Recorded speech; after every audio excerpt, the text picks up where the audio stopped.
muted everyone except for Ryan. So, okay. All right. All right. Well, welcome to another broadcast of the North Carolina Masonic Research Society. We are thrilled to have Right Worshipful Brother Ryan Flynn. Ryan is a district deputy Grand Education officer for the Grand Lodge of New Hampshire. He's a renowned Masonic artist. Most of you have probably seen a lot of his work. He's a lecturer, travels around the country giving outstanding presentations from what I hear. He's an honorary member of 3 North Carolina lodges, Sophia 767, Wilkerson College Lodge 760, and Blackmer Lodge 127. And if you ever get a chance to visit Blackmer 127, you'll see where Ryan painted, what would you call it, niches? Yeah, niches. Depicting, I'd say, some really neat Masonic symbolism. You really have to look at that for the symbolism to pop out and really study those pieces. So great work. I love it. I absolutely love it. So without further ado, Ryan, it's all yours. Well, thank you for having me. I'm always happy to do something in North Carolina, even if it's digital.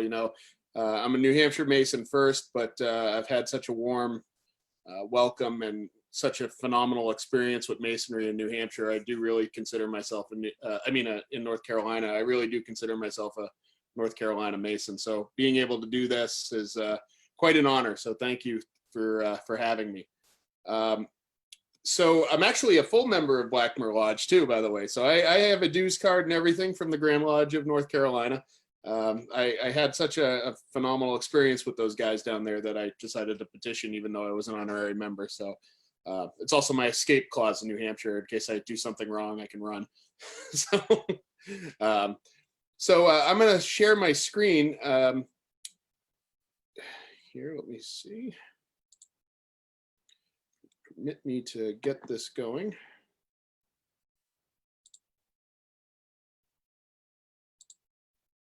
Okay, so as it was mentioned, I'm a Masonic artist, and I've found that my love of art and my love of Masonry kind of coincides quite a bit for the same reasons.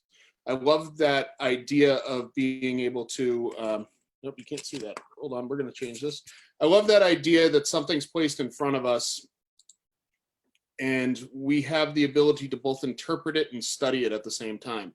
The thing about when you look at a work of art is everybody can go into any gallery and look at something, and we all see the exact same thing. Is that still not working? Hold on, I'm sorry. This is black. Yep, I got it fixed now. I just unplugged my other. Apologize. So can you see my screen now? All right, let's do this one more time. I got it, promise. Make fun of me after. I'm good for a joke. There we go. You got it. There we go. All right. 5th time's the charm, right? I've only been doing this for 4 months now. So as I was saying with art, I find it incredibly satisfying that you can take Masonic ritual and Masonic philosophy and approach it the same way in which you would approach a work of fine art in a museum. We all see the same thing, but because of our personal experiences, our strengths and our weaknesses, we can look at something and get a completely different message out of it. And that message is correct for each one of us because it is a personal way of looking at things. And at the same time, if you become an art historian, if you get into art history like me, you find this interesting dichotomy of interpretation versus intent, where I can look at something and say, this is what it means to me. But then you learn to be extremely careful in saying, but this is what it means, this is what the artist meant, or this is what Masonry intends it to be. And I find that struggle between the two very interesting. And that's probably why I love art history so much, is because it allows me to think for myself and also take into consideration facts and research and able to do that. So for a few years, I was just working in masonry as an artist because that's what I do. And masonry is this completely boundless source of inspiration when it comes to the arts. And I had an interesting change of heart probably about 3 years ago. And one of the people who's responsible for that is in this room right now. I got word of Chuck Dunning and through other Masons that I know of, Ben Wallace and the guys down there, I started opening my eyes to the personal aspects of Freemasonry more than the academic side. Because before then, I was all academic. I read Wilmshurst, I read all those guys, and got into it very much. And luckily, I discovered the personal aspects of Masonry after the fact, because that allows me to have a core understanding of where we come from, which will then help my interpretations as I move forward. And with that, and with what I've learned in the years, my style of education up here in New Hampshire has changed considerably to now one that revolves around, all right, how does this affect me? We see this, we hear it, we know it by heart. Many of us memorize every single word, but where does that self-improvement step come into play? And with that, I developed a series of lectures that I do up here, and this is actually one of my newer ones.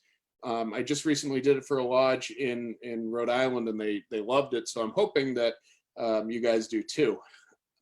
So with every presentation I do, or almost every one that I do, I like to start off with an exercise. And I use art to do this, so I'm hoping I'll get some feedback from some of the people here. But my intent here is simple. We're going to look at a piece of art, and we're going to look at it from a superficial point of view. We're just going to see what we see in front of us and explain the basics. What is it made up of? What do you see in front of you? What colors do you see? And then we're going to take a deeper approach to it and dive into the symbolism. And what do you think this means to you? And then finally, at the end, I'm going to tell you what the story is of the art, of the artist and the work. And hopefully we can all kind of grow, because I think the art that I chose for this presentation is an indirect line to the message of the entire presentation, is the path of the Fellowcraft. How do we look at the second degree in an introspective manner? So without further ado, we can start. And this is the painting that I've chosen. Has anybody ever seen this one before? It's quite famous.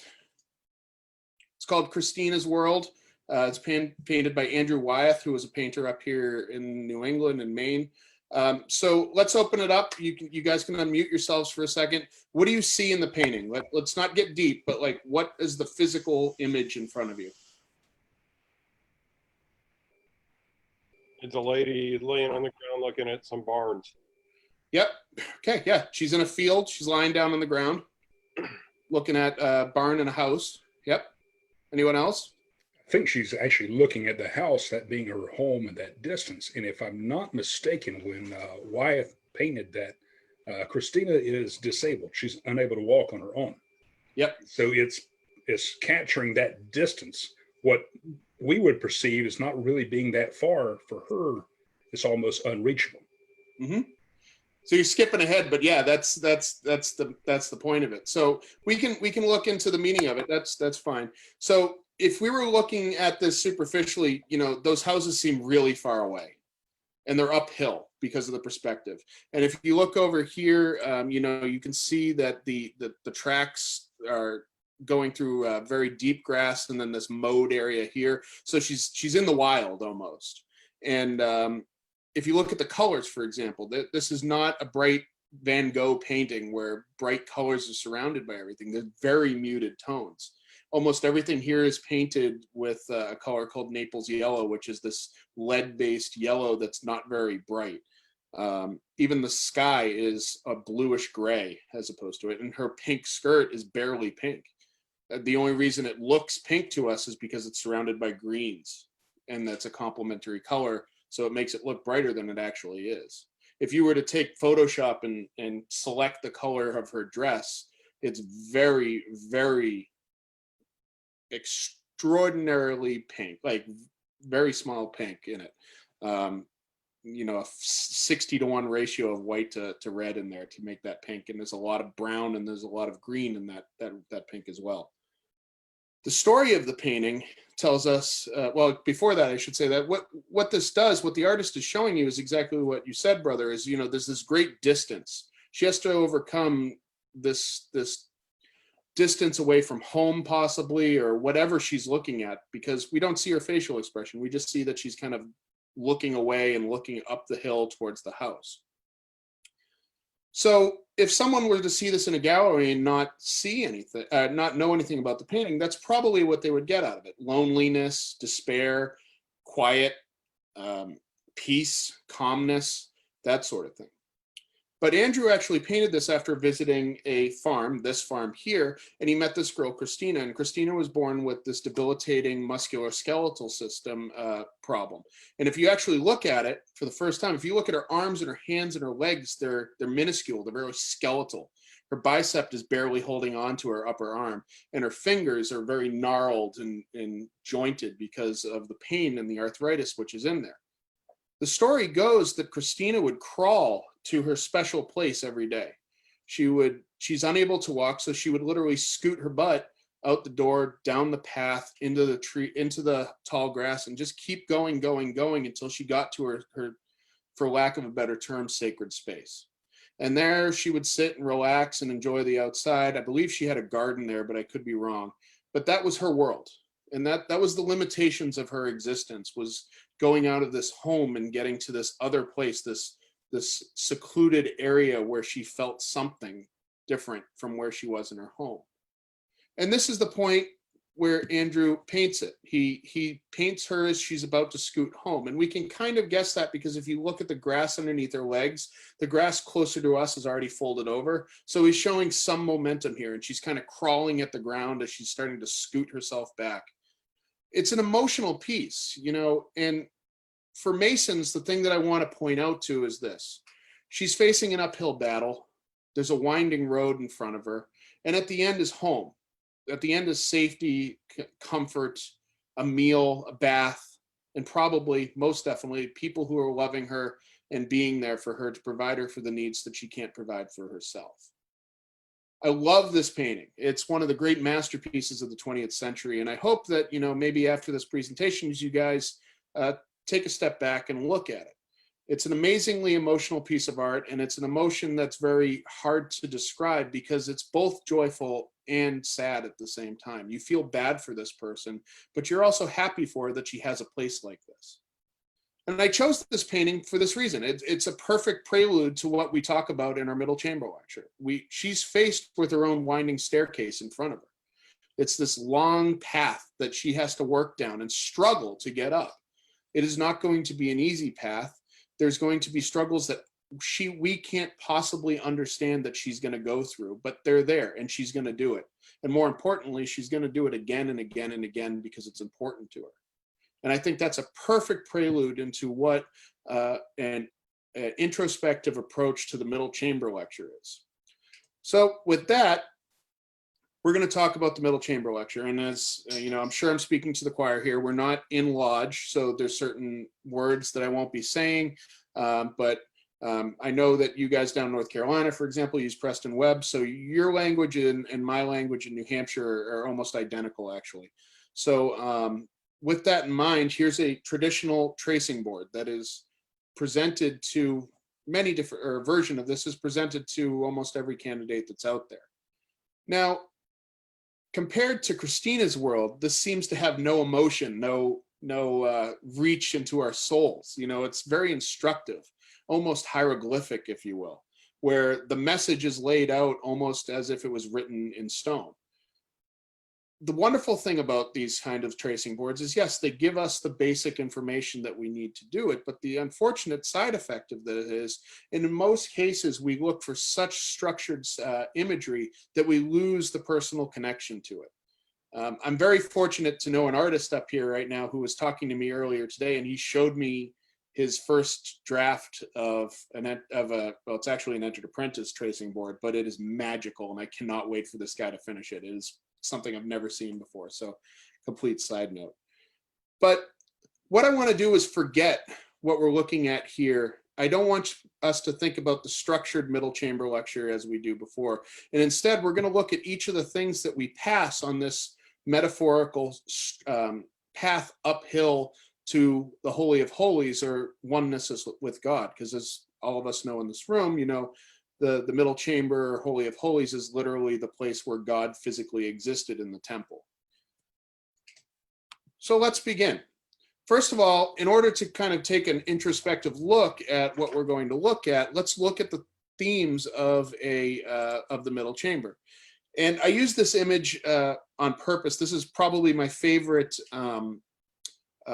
middle chamber chasing board, which was done by a woman actually in the early 20th century. And I just love how mystical it looks. You know, it borders on what I just showed you, that structured approach to the middle chamber tracing board, and just weaves in this aspect of the unknown. And I think that's the perfect imagery for what the middle chamber is.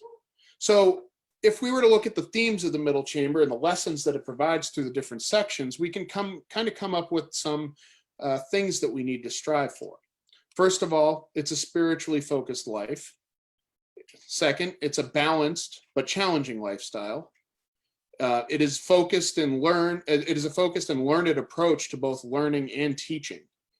And it's always about constant improvement by the assistance of our brothers. So let's go through these four at one by one and look at how we can take these themes and expand upon it in different ways. First thing I mentioned is a spiritually focused life. So in the beginning of the middle chamber lecture, we learn about our operative brothers, and we take these stories from the Old Testament. And there's many lessons that we can get into. And, you know, I'm not going to say that because I'm not talking about a specific aspect of it that I don't respect it or don't think it's important. This is the part that I want to talk about for this one, and we can expand on that if we want to later. But one of the lessons I want you to take out of this is when we hear the middle chamber lecture, oftentimes I hear people somewhat skip over the first part when we learn about how our workers worked for 6 days and received their wages on the 7th day. There's an interesting aspect of this story. And yes, of course, it ties into the Sabbath and the biblical stories within that. But if you think about it, our operative brothers in this story are all working together for a noble project, a spiritual project. In fact, everything that they're working for is in the service of God. The building that they create is literally a house for him as he comes down into the physical world. And when they're done working, and as we learn about how they put in hard work and they put in good work, and that's something that's continued on in the York Rite degree, we also learn that on their day off, the one day where they get to reflect and relax and stuff, we take a special note to say that they take that time to not work, but instead look at the glories of God around them and keep in mind of all the greatness that is provided to them by their Creator. So a proper lesson that we can take from this small bit of words is whatever our operative brothers are doing, which is a representation of us, God is at the forefront of their thought process. You know, if they are working hard, it is because they are working hard because they are on a project that serves and glorifies their Creator. And when they're not working, they sit back in wonder and in excitement and in gratitude of what God has created for them. It's a symbiotic relationship here. And it's two ways of approaching a meaningful life in servitude of their Creator. After that lesson, we get to the first things that they pass in the middle chamber lecture, which are the pillars. Now, the pillars are a work in their own. We could talk about them for countless days about what these symbolize. And we get the dimensions and everything from the Book of Kings and the old various other sources in the Old Testament.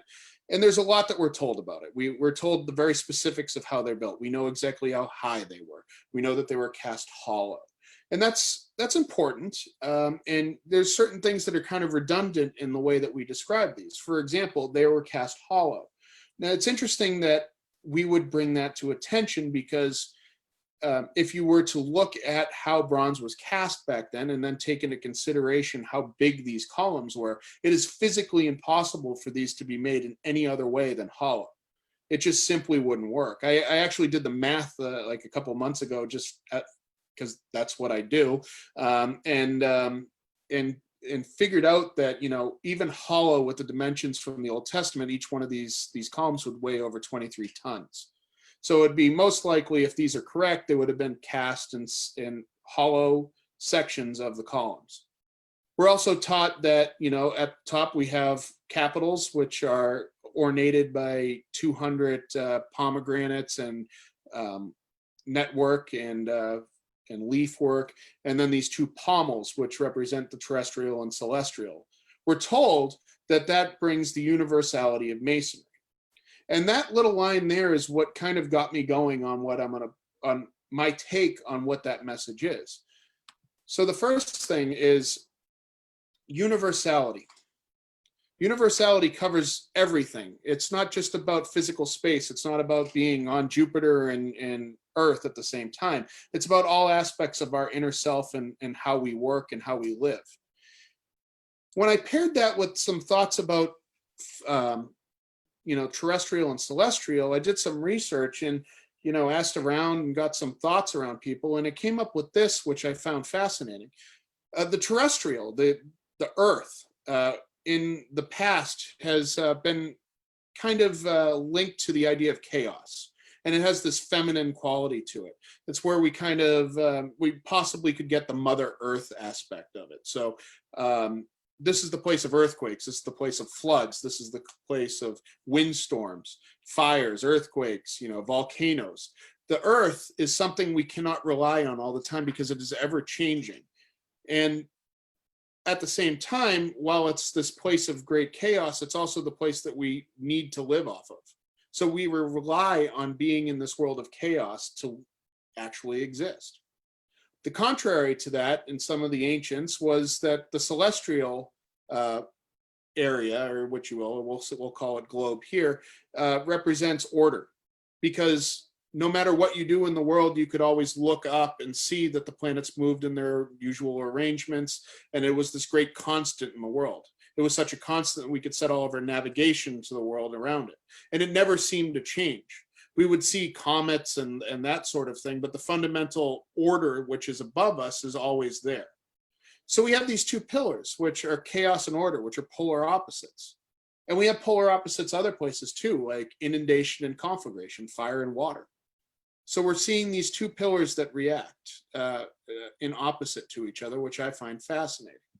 So I decided to continue on that, really contemplate on these orders, and realize that through studying some other sources of wisdom, I noticed some ideas that are shared by Taoists and other studies where we get this path that borders in between them. And I thought it was ironic that as we start our middle chamber process, we pass through these two stones, these two pillars, and move forward as if we were walking through waymarkers to go on this path of a Fellowcraft.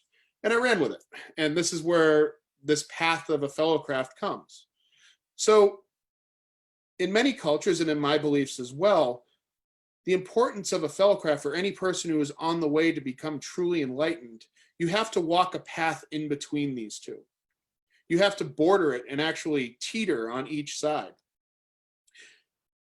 And if we take chaos and order and change the words around a little bit, it becomes even more Masonic, I think. Chaos becomes experience, and order becomes contemplation.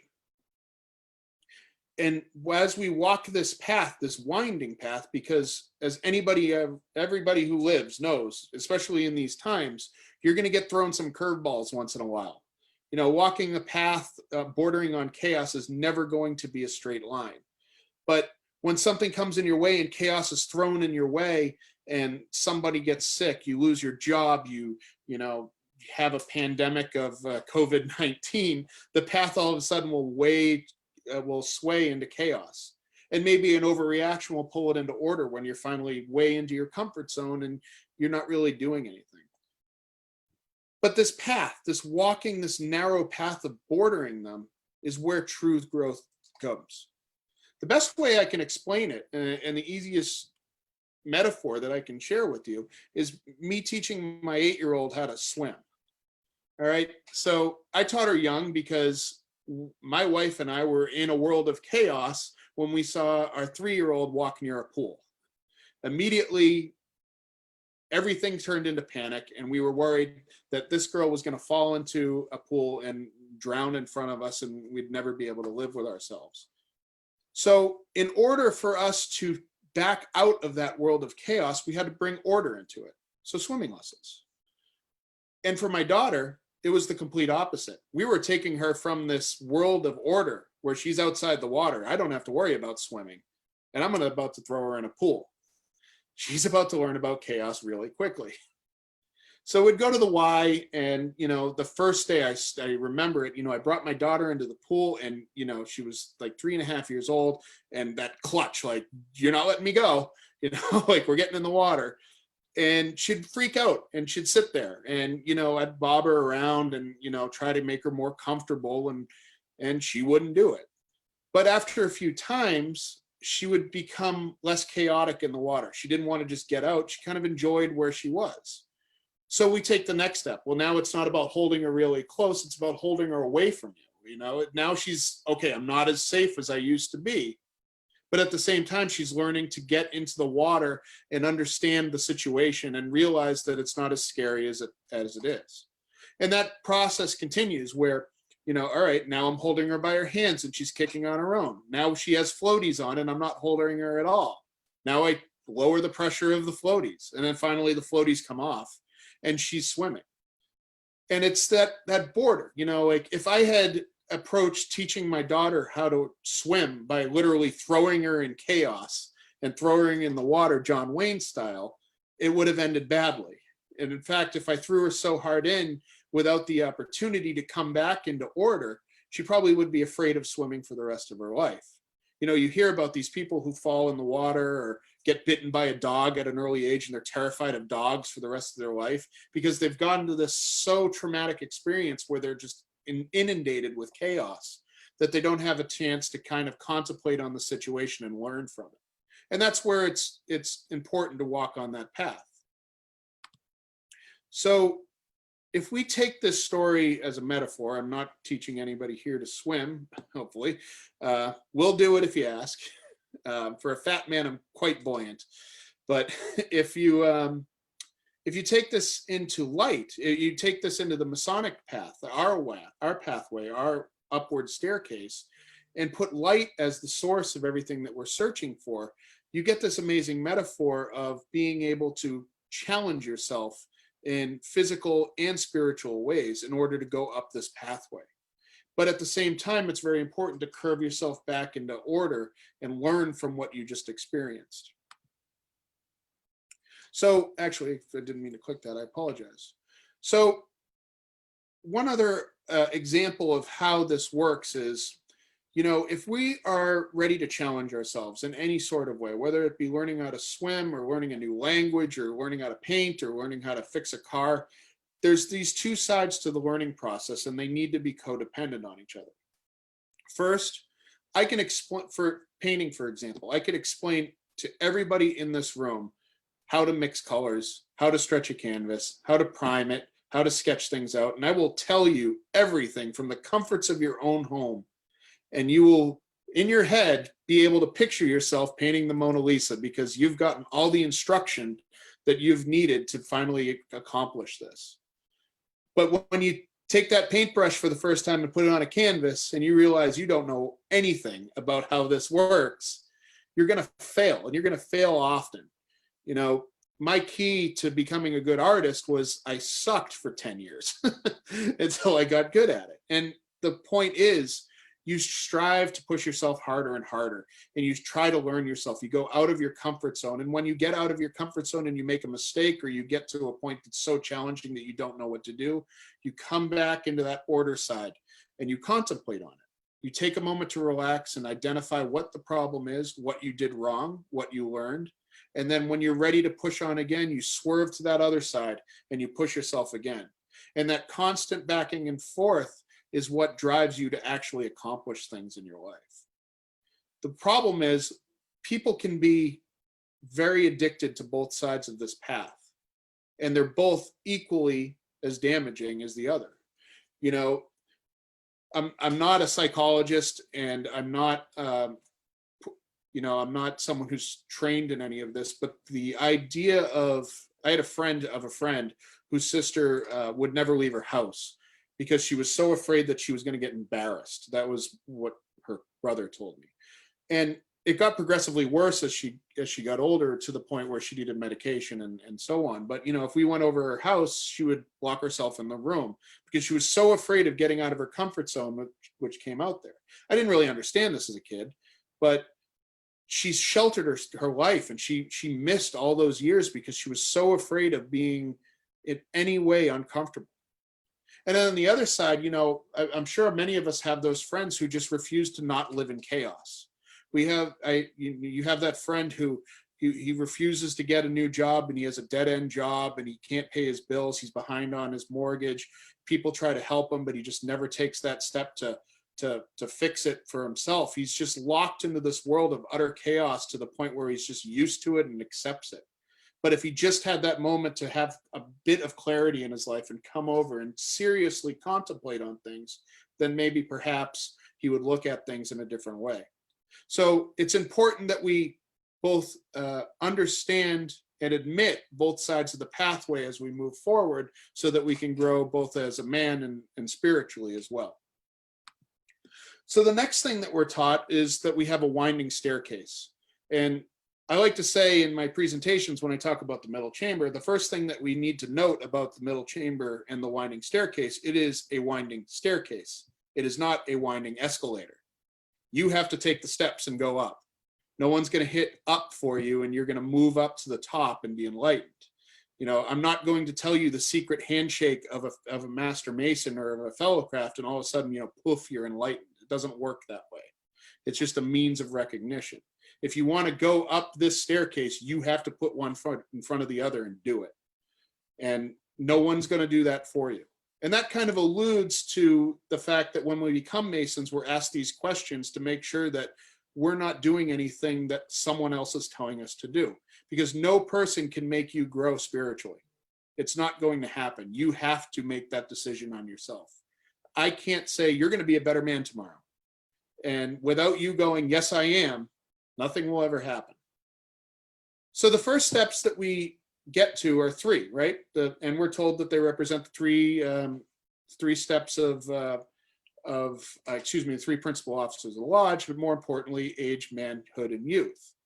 So again, as I looked at this and really started to contemplate on this a little bit more, I came back to the idea of the workman, and that we are craftsmen during this.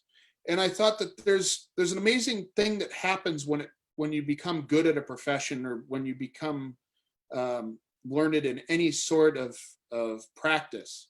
You know, you go through the step of youth where you're learning everything. You don't know anything about what anybody is talking about.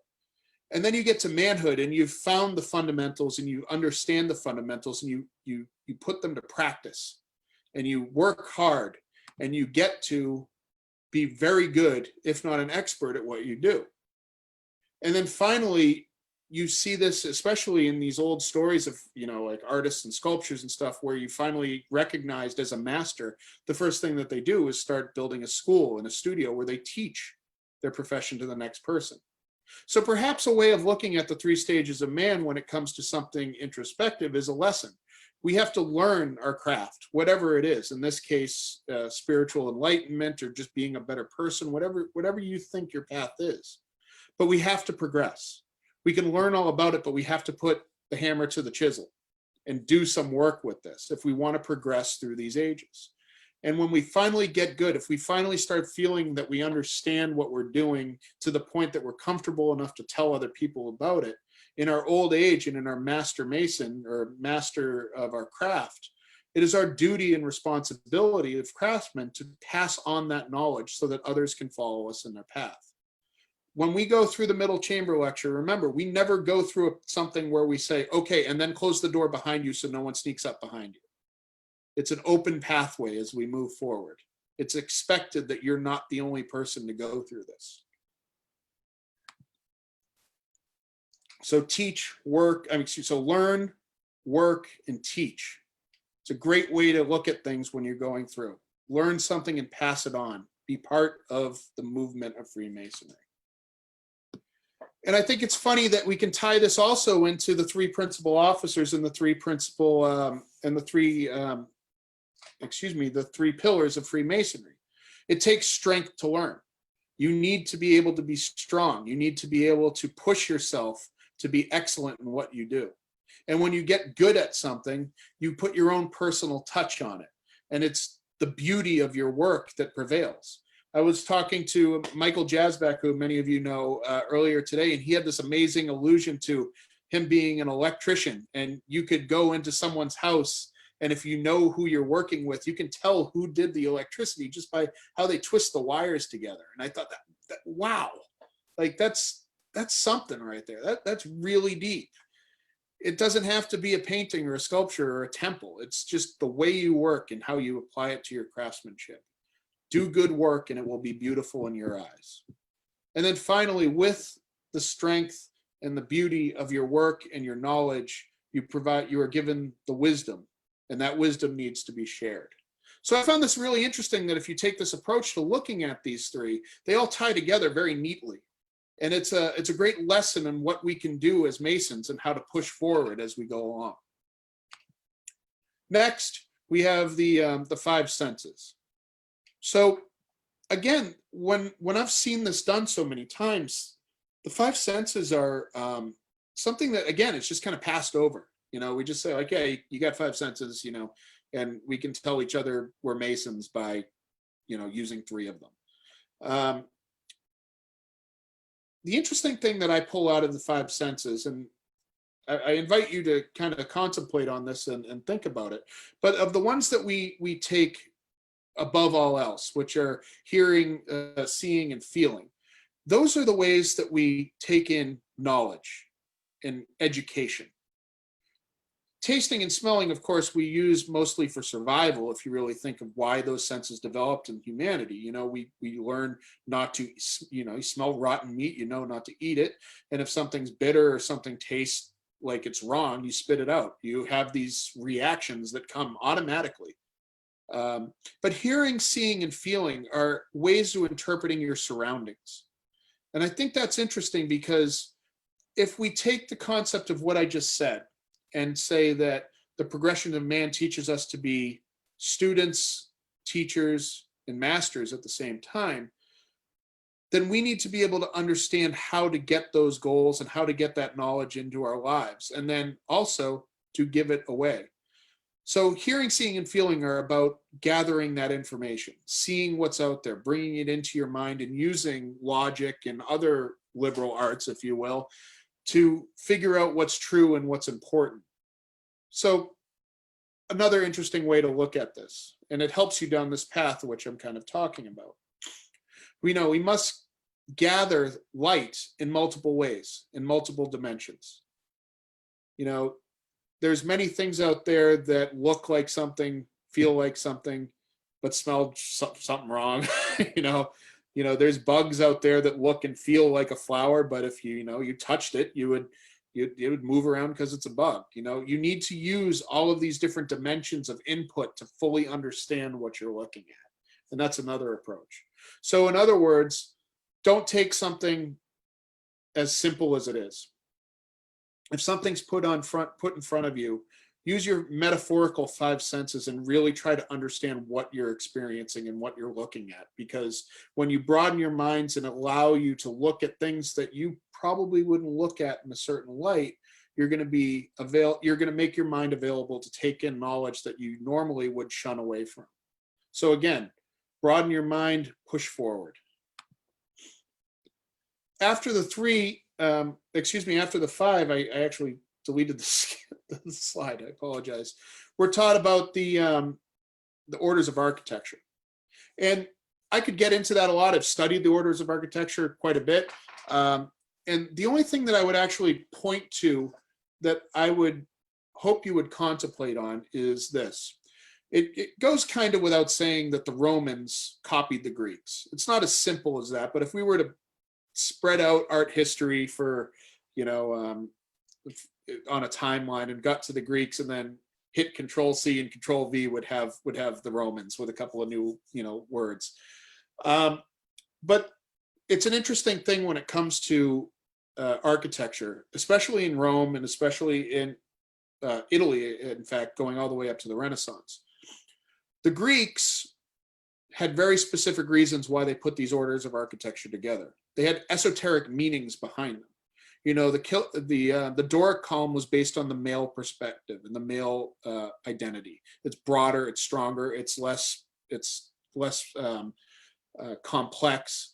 You know, the Ionic column is based off of the females. It's narrower, it's voluptuous at the top, and it's more delicate looking, but it's still strong. And then we have the Corinthian, which we actually have the exact story of why it was done. And it was because the person who invented it saw a basket on a grave of a young girl, and these plants were growing out from underneath it. And he said that was one of the most beautiful things that he had ever seen, and he created it in column. So it's definitely about beauty. The Romans, on the other hand, were trying to be the Greeks in many ways, and they copied a lot of this stuff. And in many cases, you would look at buildings or the surviving buildings of Rome, if you ever get the chance to walk around there, and you see that columns were used haphazardly sometimes. They were for decoration, and they changed these designs all they want. There's actually more than 16 or 17 sub-kinds of Corinthian columns or Roman Corinthian columns, because they just changed it around a lot. The meaning wasn't there. It was just done because it was decorative.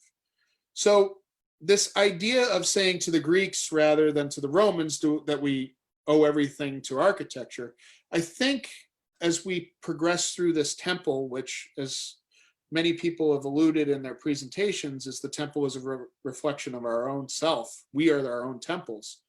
That if we keep these columns that have meaning and depth to them, if we keep these decorations that are more than decorations but actually have substance to them in our lives, then we're going to be more perfect temples. But if we decide to just do them for decoration, to just slap on some things in front that make us look good and make us look grandiose, but that meaning is behind us, we're shallow in the long run. That's a different way of approaching the columns and the orders of architecture. But again, it's pushing you for substance as you move up this winding staircase. Have something behind what you're saying. Have something behind that shirt that has a square and compass on the front of it. It's not about the square and compass on your shirt, it's about the person behind the shirt. As we progress through the 5, we get to the 7. And, you know, God, we could talk for hours on the liberal arts and sciences, but, you know, if I were to simplify it for a shorter presentation like this, I would say this. You know, the trivium and the quadrivium, most of us know, the trivium teaches us how to learn and how to communicate. We have grammar and logic, which are input devices where we learn what language is, and we learn how to filter that language and filter that data into something that makes sense and is true. And then with that knowledge, we use rhetoric to bring what we've learned outside. You know, rhetoric is the way to argue something correctly, if you will. So the trivium teaches us that we need to be realistic and true collectors of knowledge and spreaders of truth in the long run. You know, the filter of keeping the BS out of everything is important. It's so important the Greeks had it, you know, and it's survived all these years. And then the quadrivium does this wonderful thing where it's kind of treated as a separate entity of the trivium. But if you treat the trivium as instructions on how to learn, then the quadrivium is actually built on top of it. It's not something that should be separate. It's not something that is separated as many people do, but it's kind of a continuation of that. And if you look at some of the older documents and the older ways in which the liberal arts were founded, you find that they've been overly simplified over the years. For example, astronomy we take right now is looking at the stars. But in the Greeks, astronomy was really the study of motion. How are things acting in motion? You know, music we take as physical music, like, you know, what we listen to on the radio. But in the Greeks, music also referenced to relationships and harmonies. How do things work together? How do they stand alone? What do they do? How do they interact with the things around them? And how do those things change when they're in the presence of them? So there's these different meanings and different depths of what knowledge is. And that's what the liberal arts taught you. We've kind of turned it over the centuries into very specific studies of fields of study. But if we were to take the 7 liberal arts as they're intended, it teaches us to have a well-rounded and open-minded and very structured way of learning. So now we're talking about all of these different things moving forward, and that finally, as we reach the top of our winding staircase of life, if you will, we're taught the importance and how to filter out our lives and keep the negatives out, keep the stuff that we don't need out of our lives, which is this continuing lesson of masonry. You know, we're taught in the EA degree that, you know, we have a rough ashlar, but we forget that the perfect ashlar is inside of it. You know, we just have to chip away and release that perfection which is in it. It's not another stone over there that we're trying to walk to. We already have our perfect ashlars. It's just up to us to get it out there. And removing untruth and distraction and negativity and all of this stuff.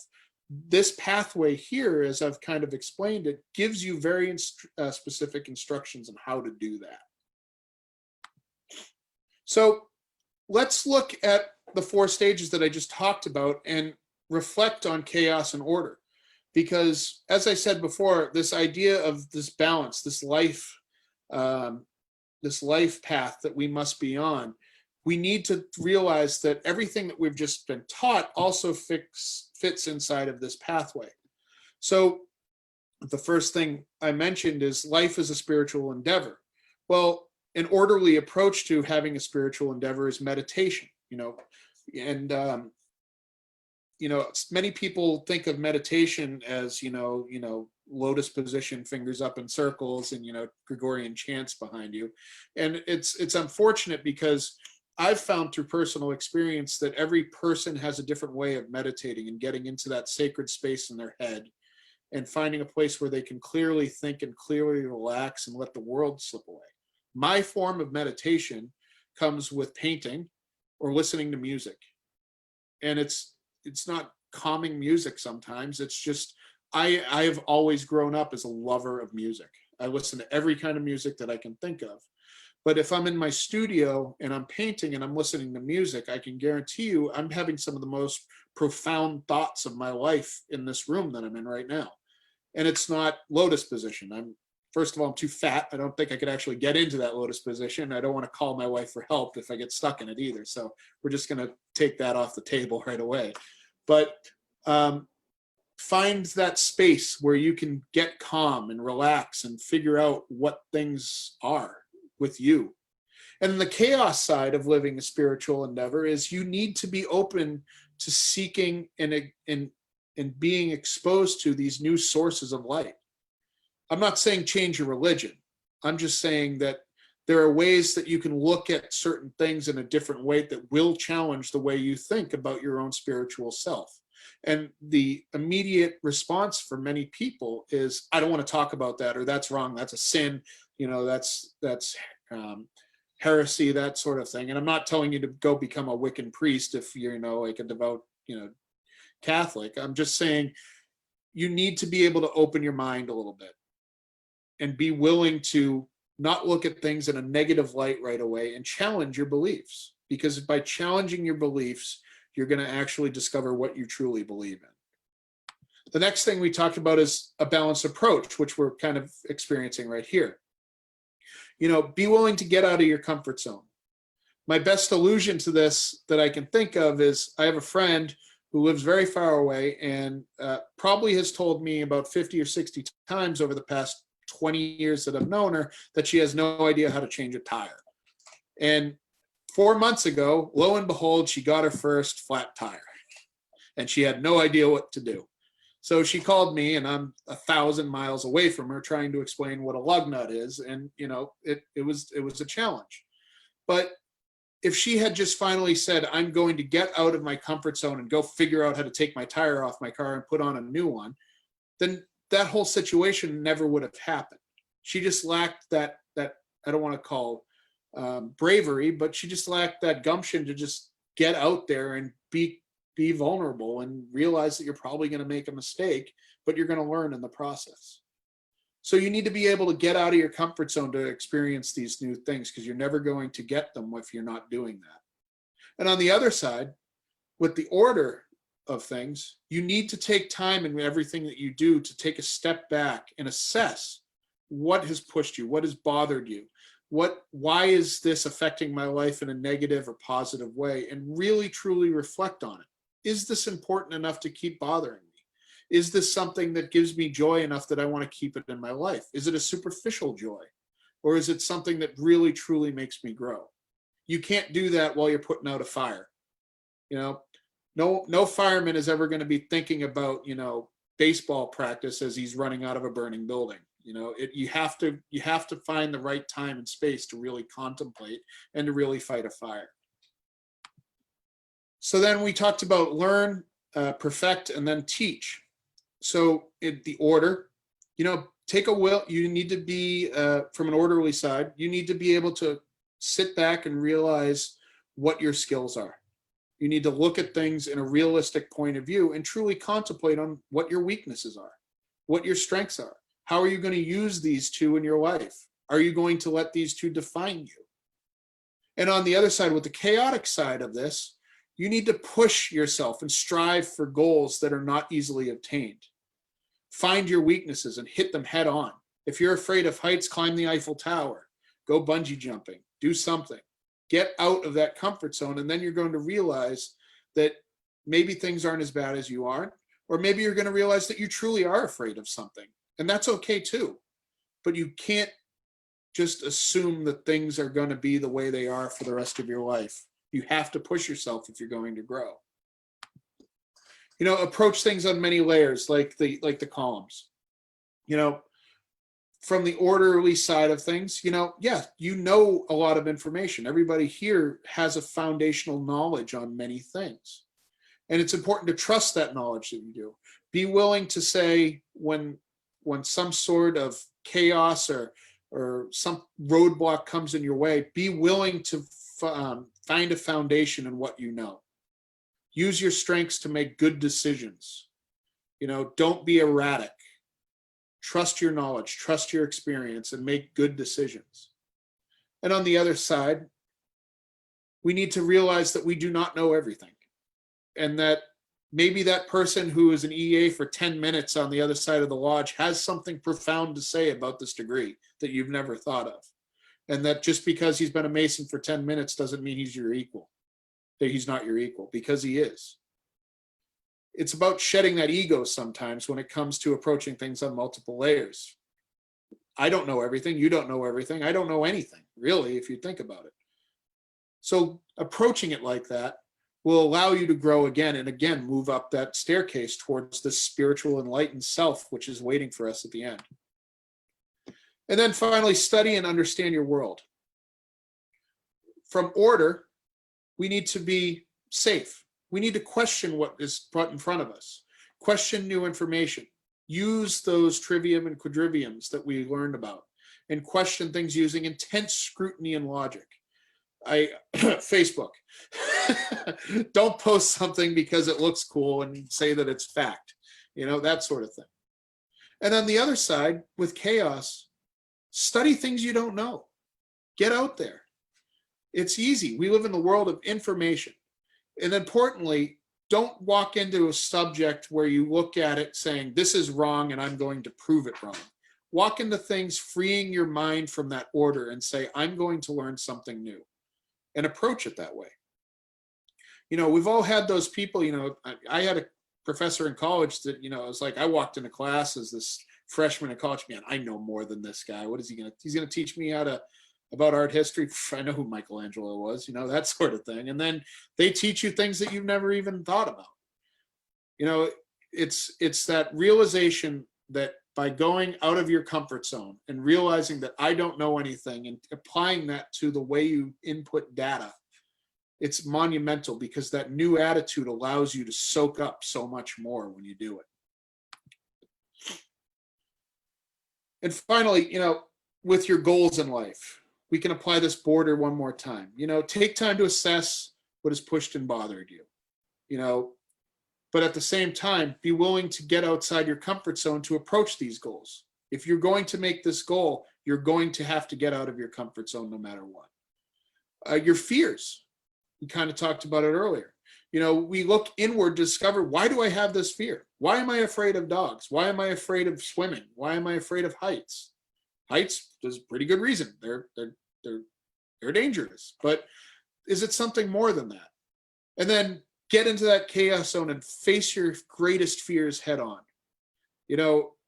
I remember as a kid, I was afraid of fish. I didn't like fish. I don't know why. I think a fish bumped into me in the ocean and scared the crap out of me. But at some point, my grandfather made me hold on to a fish, when we went fishing together. I was really good at catching them and handing them off to me. And then my grandfather would throw fish at me and say, like, you got to take the hook out, buddy. And that made me get over it. But it's, again, you have to face them head on. You can't just make someone else face your fears for you. Your ego. This is the hardest one I've had. It's important to stay on the orderly side and realize that you need to be at peace and happiness and be happy with yourself and be proud of yourself. Be proud of the man you have become. But at the same time, on the chaotic side of approaching your ego, you have to realize that your ego is not always good and that your ego presents itself very differently to people other than yourself.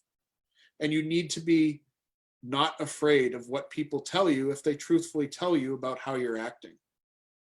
Everybody knows, like, that argument, you have with your wife, and your wife saying, you're being a big jerk. And you say, yeah, you're the one being a jerk. Sometimes you're being a jerk, man. And you got to admit it, because if you don't do it, that's going to develop into a lot bigger problem than just this one argument with your wife. Sometimes you need to take a step back, go into that orderly place, contemplate on how much of a jerk you really are doing, and then go under your chaotic, your uncomfortable zone and apologize. It's important to do that. I've applied this, and the reason I bring this up is, one of the things that I decided to get into and open up personally about this experience was, I had a really rough time as master of my lodge. I had some things in my lodge that happened that pushed me towards the edge, and being master of my lodge up here really hurt my marriage. Like, it hurt my marriage. And a couple of times my wife would say things and I knew it was true and it would just piss me off. Like, why are you doing this? You don't have to do this. Yeah, I know I don't have to do this, but I signed up for it. And, like, why are you going out another week? You have kids at home. Yeah, well, I have to do this. And, if I took this untruthful approach to it, like I was just saying, and approach this new information with a bias saying, well, she's clearly wrong because she doesn't understand, then damage would have been done that I don't understand how far it would have went. It would have been bad. But I was very lucky to have a wife that I knew was truthful with me. My wife is always honest with me, and thank God for that. Because when I started to really get bad and down and question if I wanted to continue with all of this or not, knowing that I had a source of truth in my house and someone who was trying to actually look out for me despite all of this, really changed my approach to how I look at my family life. And it's made me a better husband. It's made me a better father because I approach things like this anymore. So I don't want you to think I'm just lecturing you on these goals that, I think are important. I've applied some of these to my life and they have changed me for the good in ways I really can't describe at the moment. So after we go through these pillars, I'd like to leave you with one final thought. We reach the Holy of Holies and we're given our rewards, our wages as craftsmen. For all the stuff that we just taught, we're given these three things: corn, wine, and oil, which are emblematic of plenty, health, and peace. One aha moment, eureka moment that I had last year is I was listening to the lecture and realized that we've heard this before. This is the second time we've had this exact lesson as Masons. And the first time we got it was when we were handed our 24-inch gauge. And we're told that there's 8 hours for work, 8 hours for service to our fellow creatures, and 8 hours for sleep. Well, work makes you plentiful. Service to God gives you peace and service to your community. And refreshment and sleep gives you health. So it's interesting that you get this reward for living this balanced life by using this 24-inch gauge and balancing your life out. You're told to walk this path, and as you hold this 24-inch gauge and you ascend, you get to the top, and they basically hand you the 24-inch 24-inch gauge back and say, here's your reward. And what that tells me is the journey is the reward. You know, there's no way any of us are going to become unbelievably and wholly enlightened in our lifetimes. It doesn't work like that. There's always something else that we can strive to be. But that journey, that lifestyle of pushing ourselves to be good men and to be able to be stellar representations of our craft, of our life, of our very beings. What a life to live when you get to the end and you get that time to contemplate on what you've accomplished in your life.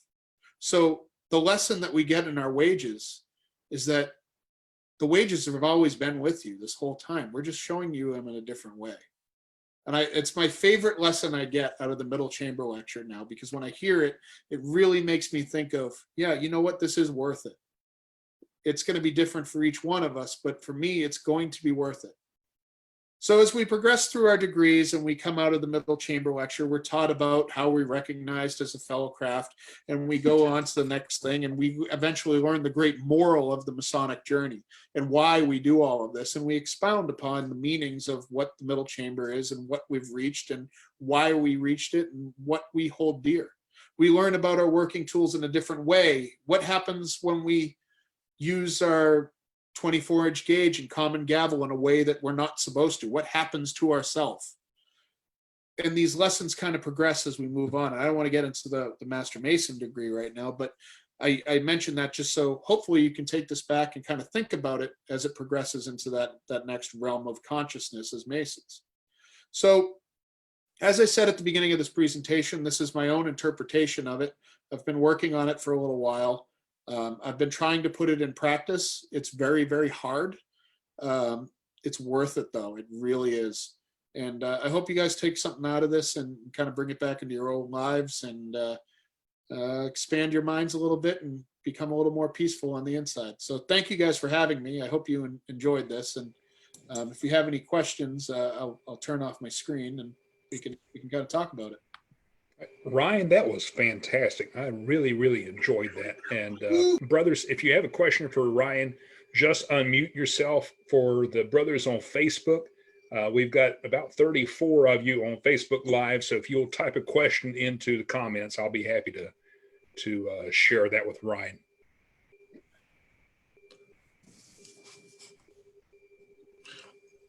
Matt, I've got a question for Brother Ryan. It's Casey.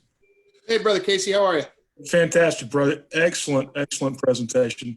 Very insightful, very useful. Do you have any tools that you use to navigate, the chaos and the peace and the order that you're trying to balance out, journaling or anything like that? Thank you. Great question. Tools is such a widely interpreted word. I honestly think that my greatest tool that I've used for me personally is, it sounds really corny, but a positive attitude. One of the things I've strived for, especially with like the COVID stuff that's coming out, is just trying to keep a positive attitude and realizing that, there's something bigger than me out there. Actually, COVID, I mentioned this the last time and it came up in a different pine, but so here's my perfect story of how chaos has helped me experience more order and peace. So my daughter was born almost 3 years ago, and 6 weeks into when she was born, she developed a really bad rash on her face, and brought her in for a biopsy, and they took a swab, and they said, it's going to be a couple days, we'll get it back. They weren't acting very concerned and stuff. And I was driving to work, and the doctor said, get your butt back home, pick up your kid and drive her to Children's Hospital right now. They're waiting for you. She had developed a strain of something that was fatal to kids at that age. So horrible day. Ran, grabbed the kid, my wife, luckily, someone watched my kid. We drove her into Children's Hospital, which we're very lucky in Boston. It's, one of the greatest children's hospitals in the world. And the doctor basically brought us in and said, wife, go that way. You stay here, hold her. We're going to do a spinal tap. And, you know, I held this little infant as they're drilling their spine, and it was just horrible. And, you know, I distinctly remember like that feeling of like, why me? You know, just absolute pity and anger, and, you know, how can this happen? And you're also numb at the same time. So we ended up being in the hospital for 2 weeks as she was doing these treatments, and she's fine. You know, she got out of it. But, you know, when you're in children's hospital, even for that small amount of time, and I say small amount of time, you meet people who are dealing with some horrible stuff. You know, the person who was sharing our room with us had her kid was born without a sternum.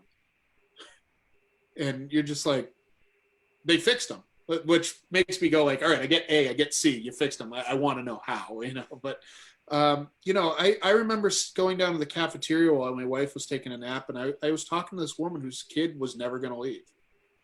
And, you know, it was heartbreaking, but she never complained.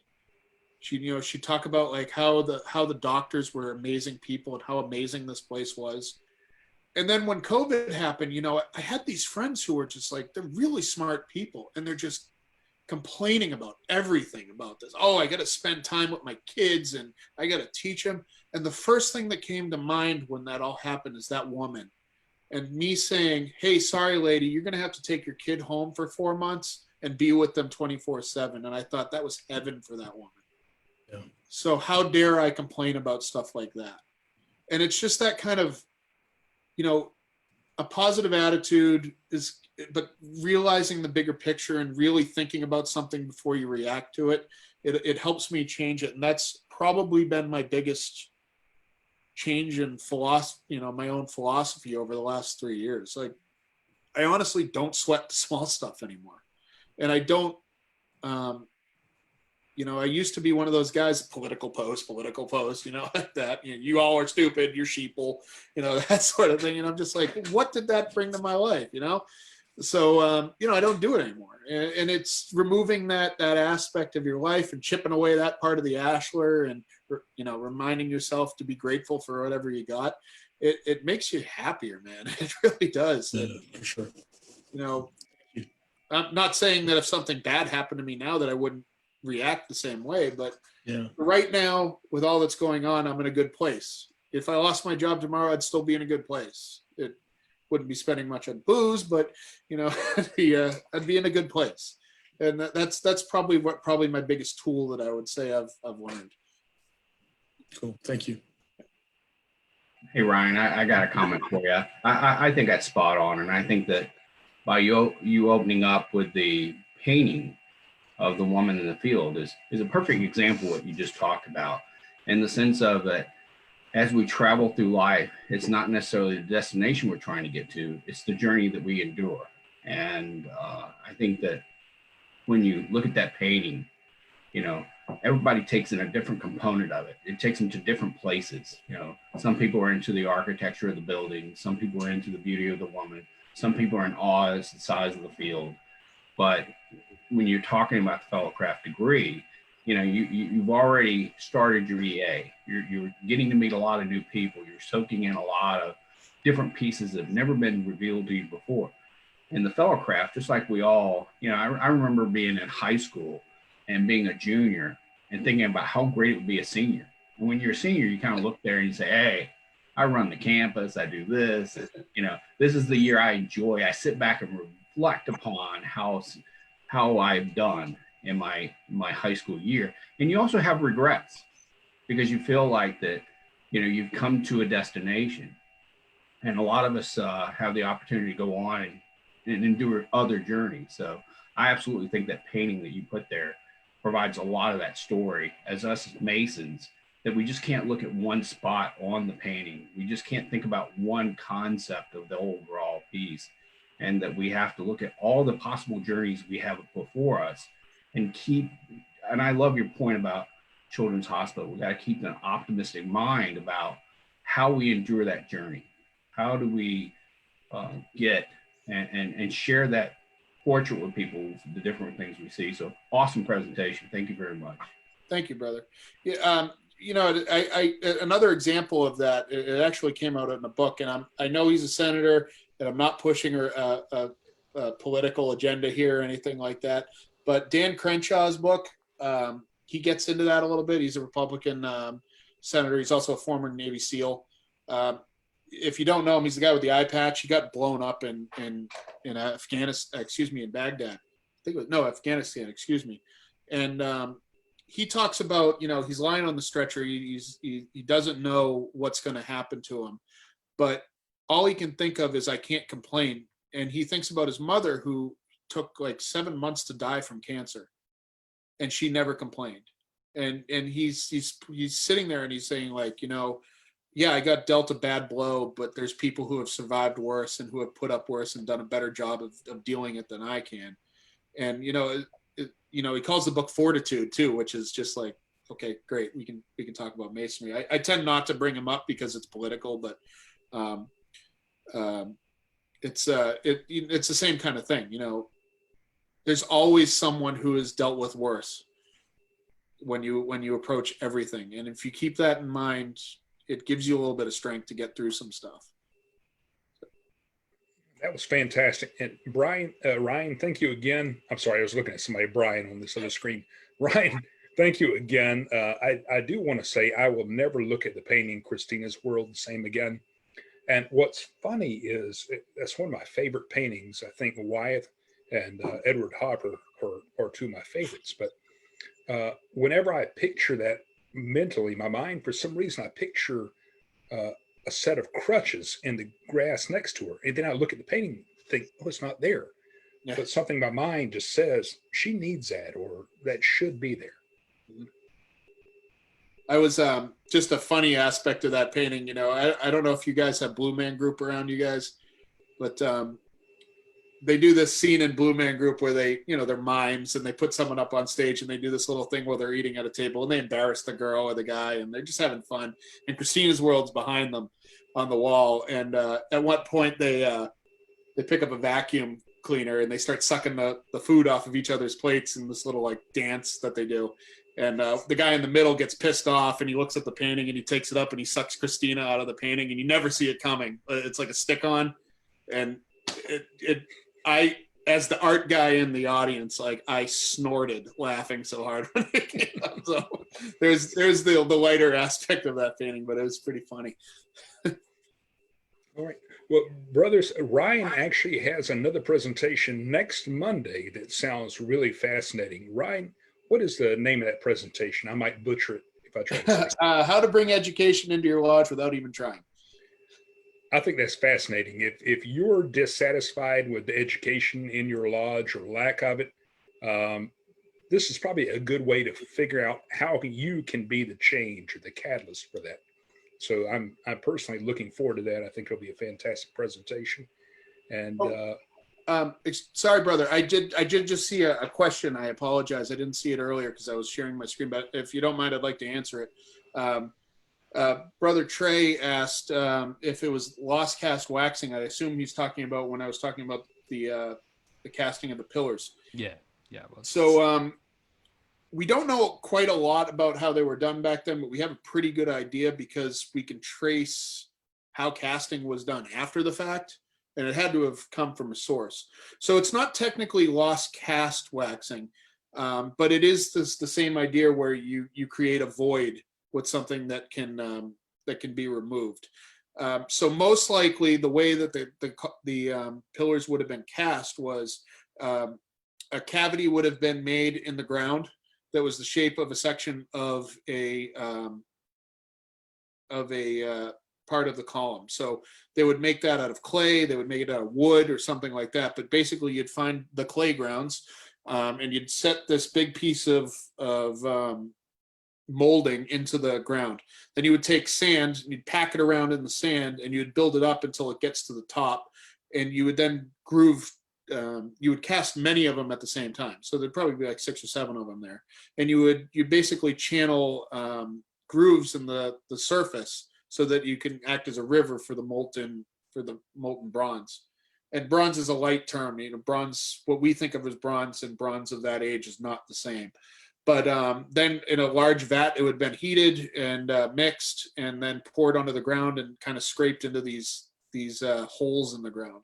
So lost wax, now we kind of think of, a container, you put the wax in, you let the wax evaporate as the molten metal or whatever it is hits it. This would have been more of a, there wouldn't be any wax involved in it, and the mold would most likely have been removed before the pouring. It took me a really long time to figure out how they did that. It's not a lot of books that are easily accessible to figure it out, but it was a question that popped up, and I nerded out and said, well, I got to figure this out. So. Awesome. Well, Brother Ryan, again, fantastic. Keep up the great job with the paintings. I enjoy seeing the progress as you post them on Facebook. So just really from one artist to another, I am very, very impressed. Oh, thank you, brother. All right, brothers, just FYI, Brother Chuck Dunning is giving a presentation in about 10 minutes. Go over to Refracted Lightly, click on the link. He's going to be giving a presentation on mental health in the era of COVID. So I hope you can tune into that as well. And with that, thank you for everyone. And we will see you next Tuesday. Thank you, brothers. Thank you, guys.